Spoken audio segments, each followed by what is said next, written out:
हरे कृष्ण भक्त चाणक्य नीति रे चाणक्य पंडित कहते जा पाखे छटा लक्षण देखा जाउची से व्यक्ति निश्चित रूप से नरक जीव।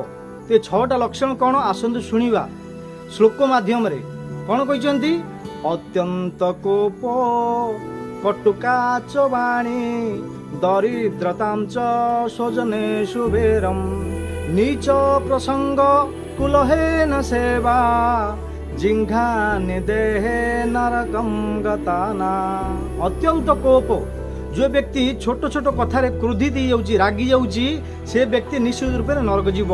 एक दुई कटुकाच वाणी अन्य लोक को कंदेला परी विभिन्न प्रकार कटु वचन कहूँ जो व्यक्ति से व्यक्ति मध्य नरक जीव।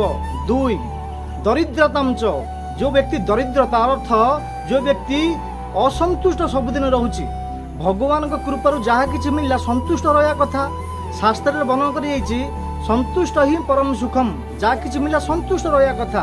और जो व्यक्ति संतुष्ट रोनी दरिद्रता अर्थ जे असंतुष्ट रोचे से व्यक्ति नरक जीव। तीन चारि स्वजनेशु वैरम स्वजनेशु माने जी आमर शुभ चिंतक जी आमर भल पे रास्ता देखा भल कहूँ भल कथा कहूँ सहित झगड़ा करवा सहित बेर भाव रखा सहित निंदा करवा हाँ से व्यक्ति नरक जीव। चारि तापरे नीच प्रसंग अर्थ हूँ जो अभक्त माने जो तांकर मुखर केवल फालतू कथा बाहरुची फालतू कथा क्या कहती जो कथार कृष्णकर रामकर नारायणकर जगन्नाथकर कथा ना भक्तर गाथा ना तांको कहते फालतू कथा नीच प्रसंग आर अर्थ जो व्यक्ति माने अभक्तर जी सांगसाथी हूँ अभक्त सहित जो सांगसाथी हूँ से व्यक्ति मध्य निश्चित रूप से नरक जीव।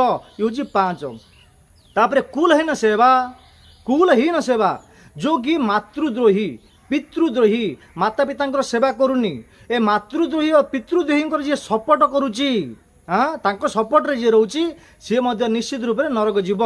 तो ये 6टा लक्षण का पाखे जदि देखा जाउची से अवश्य पक्का जीव।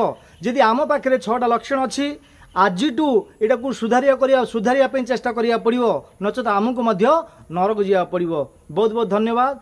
हरे कृष्ण।